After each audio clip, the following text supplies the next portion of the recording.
একদিকে Russia Ukraine, অপরদিকে Iran Israel যুক্তরাষ্ট্র জুড়ে চলছে তৃতীয় বিশ্বযুদ্ধের উত্তেজনা।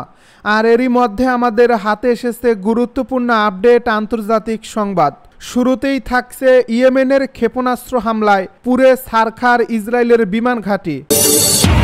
এবারে জানিয়ে দিব পুতিনের পর জেলেনস্কির সঙ্গে ফোনালাপ, যা বললেন ডোনাল্ড ট্রাম্প। এবারে থাকছে পারমাণবিক চুক্তির জন্য ইরানকে 2 মাসের সময় বেঁধে দিলেন ট্রাম্প।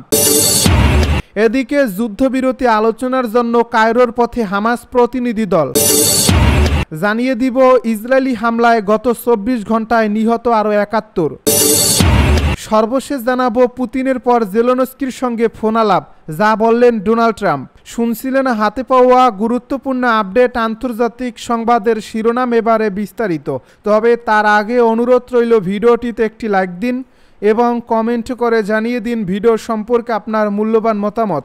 আরও জানিয়ে দিন ভিডিওটি কোথা থেকে দেখছেন বা কোন জেলা থেকে দেখছেন। ইয়েমেনের ক্ষেপণাস্ত্র হামলায় পুড়ে ছারখার ইসরায়েলের বিমান ঘাঁটি। মধ্যপ্রাচ্যের উত্তেজনা আরও তীব্র হয়ে উঠেছে। ইয়েমেনের হুতি বিদ্রোহীরা ইসরায়েলের একটি গুরুত্বপূর্ণ বিমান ঘাঁটিতে ব্যাপক ক্ষেপণাস্ত্র ও ড্রোন হামলা চালিয়েছে, যা সম্পূর্ণ ধ্বংস হয়ে গেছে বলে দাবি করা হয়েছে। সামরিক সূত্র ও বিভিন্ন আন্তর্জাতিক গণমাধ্যমের এক প্রতিবেদনে বলা হয়েছে, এই হামলায় 350-এরও বেশি ক্ষেপণাস্ত্র ও ড্রোন ব্যবহার করা হয়েছে, যা ইসরায়েলের বিমান প্রতিরক্ষা ব্যবস্থাকে ব্যর্থ করে দিয়েছে।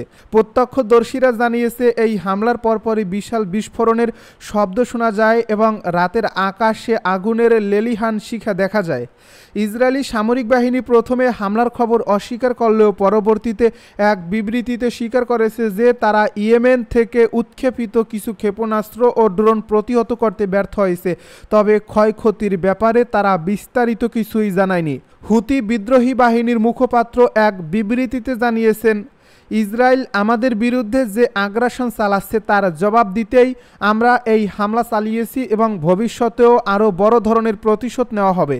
বিশেষজ্ঞদের মতে এই হামলা মধ্যপ্রাচ্যের ভূ রাজনৈতিক পরিস্থিতিকে আরও জটিল করে তুলতে পারে এবং ইসরায়েলের নিরাপত্তা ব্যবস্থার উপর বড় ধরনের প্রভাব ফেলতে পারে। এদিকে আন্তর্জাতিক সম্প্রদায় এই ঘটনার পর মধ্যপ্রাচ্যের চলমান সংঘাত নিয়ে গভীর উদ্বেগ প্রকাশ করেছে। বিশ্লেষকরা বলছেন, যদি এই হামলার প্রতিশোধ নিতে ইসরায়েল কঠোর সামরিক পদক্ষেপ নেয় তাহলে পুরো অঞ্চলে আরও বড় ধরনের যুদ্ধ বেঁধে যাওয়ার আশঙ্কা রয়েছে। ইসরায়েলের বেন গুরিয়ন বিমানবন্দরে ইয়েমেনের ক্ষেপণাস্ত্র হামলা। ইয়েমেনি সেনাবাহিনী দখলকৃত ফিলিস্তিনি ভূখণ্ডে অবস্থিত ইসরায়েলের বেন গুরিয়ন বিমানবন্দরে প্যালেস্টাইন 2 হাইপারসনিক ক্ষেপণাস্ত্র ছুড়ে হামলা চালিয়েছে। বৃহস্পতিবার এক বিবৃতিতে ইয়েমেনি সশস্ত্র বাহিনীর মুখপাত্র ব্রিগেডিয়ার জেনারেল ইয়াহিয়া সারি এ তথ্য জানিয়েছেন। ইয়াহিয়া সারি জানিয়েছেন, দখলকৃত জাফা অঞ্চলে অবস্থিত বেন গুরিয়ন বিমানবন্দরে একটি হাইপারসনিক ব্যালিস্টিক ক্ষেপণাস্ত্র দ্বারা লক্ষ্যবস্তু করা হয়েছে। তিনি আরও বলেন, ইয়েমেনি বাহিনী একটি মার্কিন বিমানবাহী রণতরী এবং বেশ কয়েকটি যুদ্ধজাহাজের উপরও সামরিক অভিযান চালিয়েছে। ইয়েমেনি মুখপাত্র জোর দিয়ে বলেন, আমরা লোহিত সাগরে শত্রু যুদ্ধজাহাজগুলোর উপর হামলা আরও বাড়িয়েছি, যার মধ্যে মার্কিন বিমানবাহী রণতরী ইউএসএস হ্যারি ট্রুম্যান এবং এর সঙ্গে থাকা যুদ্ধজাহাজগুলোর উপর আক্রমণ অন্তর্ভুক্ত রয়েছে।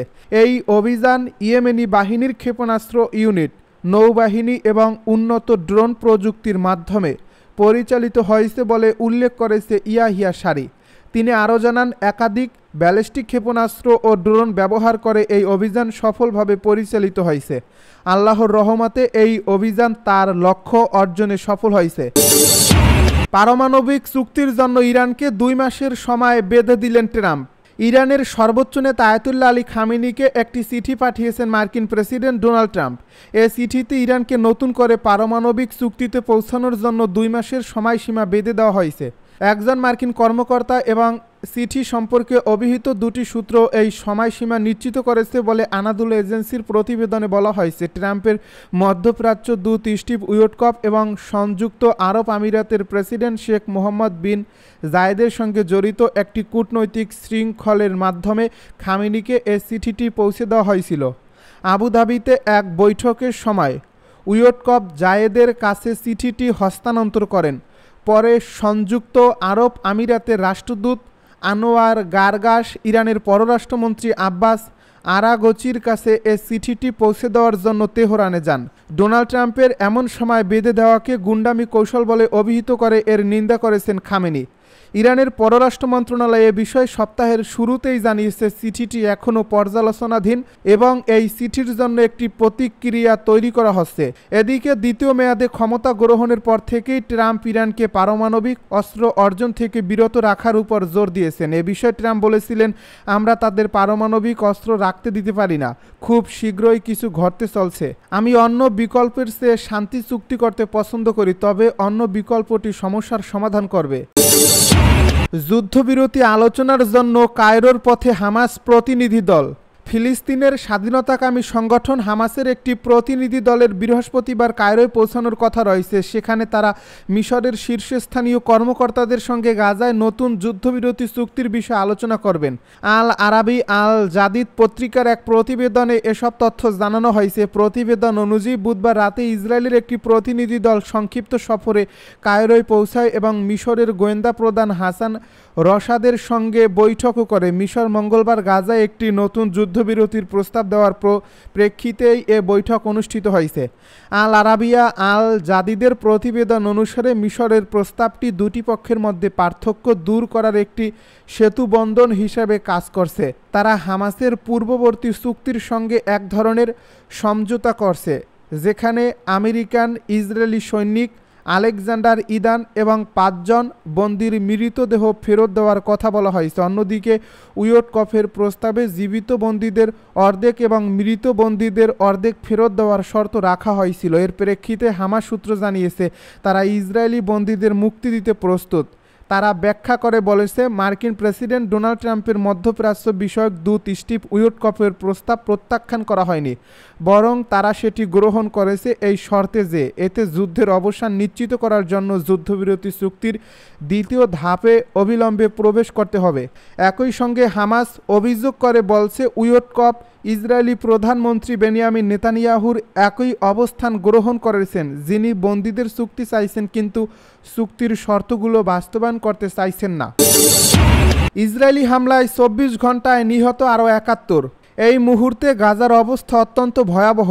দখলদার ইসরায়েলের বিমান হামলায় গত 24 ঘন্টায় আরও 71 জন ফিলিস্তিনি নিহত হয়েছেন, আহত হয়েছেন অনেকে। এ নিয়ে গাজায় গত মঙ্গলবার থেকে নতুন করে চালানো বর্বর ইসরায়েলি হামলায় মোট মৃতের সংখ্যা 710 এবং আহতের সংখ্যা 90 ছাড়িয়েছে। গাজার স্বাস্থ্য মন্ত্রণালয় বৃহস্পতিবার এক বিবৃতিতে এ তথ্য জানিয়েছে। খবর আল জাজিরা ও মিডল ইস্ট আইয়ের। স্বাস্থ্য মন্ত্রণালয়ের মুখপাত্র খলিল আল দারকান বলেন, জরুরি চিকিৎসা সেবার অভাবে অনেক আহতের মৃত্যু হয়েছে, কারণ প্রয়োজনীয় সরঞ্জাম ও ওষুধের সরবরাহের এখনও ঘাটতি রয়েছে। তিনি আরও বলেন, আহতদের মধ্যে প্রায় 70% নারী ও শিশু এবং তাদের বেশিরভাগই আঘাত গুরুতর। এদিকে গাজার সিভিল ডিফেন্সের মুখপাত্র মাহমুদ বাশাল টেলিগ্রামে জানিয়েছেন, নিহতদের মধ্যে জাতিসংঘের এক কর্মীও রয়েছেন। এছাড়া বহু মানুষ ধ্বংসস্তূপের নিচে আটকা পড়ে আছেন। তবে উদ্ধার অভিযান যন্ত্রপাতির অভাবে ব্যাহত হচ্ছে। জ্বালানি সরবরাহ বন্ধ থাকায় উদ্ধার কর্মীদের কাজ করা আরও কঠিন হয়ে পড়েছে। তিনি আরও বলেন, গাজা এখন দুর্ভিক্ষের দ্বার প্রান্তে। টানা 18 দিন ধরে সীমান্ত বন্ধ থাকায় খাবার, ওষুধসহ জরুরি সরঞ্জাম পুরোপুরি ফুরিয়ে গেছে। গাজায় 2023 সালের 7 অক্টোবর থেকে ইসরায়েলের সামরিক অভিযানে এ পর্যন্ত 61,000-এরও বেশি ফিলিস্তিনি নিহত হয়েছেন, যার মধ্যে বেশিরভাগই নারী ও শিশু। আহত হয়েছেন 1,12,000-এরও বেশি। পুতিনের পর জেলেনস্কির সঙ্গে ফোনালাপ, যা বললেন ট্রাম্প। ভ্লাদিমির পুতিনের পর ইউক্রেনের প্রেসিডেন্ট ভলোদিমির জেলেনস্কির সঙ্গে ফোনে কথা বলেছেন মার্কিন প্রেসিডেন্ট ডোনাল্ড ট্রাম্প। তিনি বলেন, ভেরি গুড। বুধবার এই ফোনালাপের পর ট্রাম্প নিজেই এ তথ্য নিশ্চিত করেন খবর বিবিসির। এ ফোনালাপের পর তিনি তার সোশ্যাল মিডিয়া প্ল্যাটফর্ম ট্রুথ সোশ্যালে লেখেন, আলাপ খুব ভালো হয়েছে, আমরা ঠিক পথেই আছি। বিবিসির এ প্রতিবেদনে বলা হয়েছে, ভলোদিমির জেলেনস্কি ও ডোনাল্ড ট্রাম্পের মধ্যে এই আলাপ 1 ঘন্টা ধরে চলেছিল। এর আগে মঙ্গলবার রুশ প্রেসিডেন্ট ভ্লাদিমির পুতিনের সঙ্গে 90 মিনিট ফোনে আলাপ করেছিলেন ট্রাম্প। সেই আলাপের পরই এবার জেলেনস্কির সঙ্গে কথা বললেন তিনি।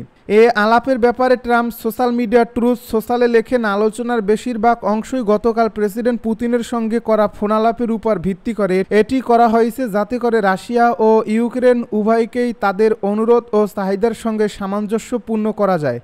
আলাপের ফলাফল নিয়ে জানতে গিয়ে ট্রাম্প লেখেন, আমরা অনেকটা সঠিক পথেই আছি। ট্রাম্প আরও লেখেন, পররাষ্ট্রমন্ত্রী মার্কো রুবিও জাতীয় নিরাপত্তা উপদেষ্টা মাইক ওয়াল্টার্স যাতে আলোচিত বিষয়গুলোর সঠিক বিবরণ দেন সে ব্যাপারে তিনি তাদের অনুরোধ করেছেন। ইউক্রেনের যুদ্ধবিরতি নয়, শুধুই জ্বালানি অবকাঠামোতে হামলা বন্ধে রাজি হয়েছেন রুশ প্রেসিডেন্ট ভ্লাদিমির পুতিন, সেটিও মাত্র 30 দিনের জন্য। ব্রিটিশ সংবাদ মাধ্যম বিবিসি জানিয়েছে, মঙ্গলবার পুতিনের সঙ্গে টেলিফোনে 90 মিনিট কথা বললেন মার্কিন প্রেসিডেন্ট ডোনাল্ড ট্রাম্প। তিনি পুতিনকে ইউক্রেনের যুদ্ধবিরতির প্রস্তাব দেন, তবে পুতিন 30 দিনের জন্য ইউক্রেনের জ্বালানি অবকাঠামোগুলোতে হামলা বন্ধ রাখতে রাজি হয়েছেন।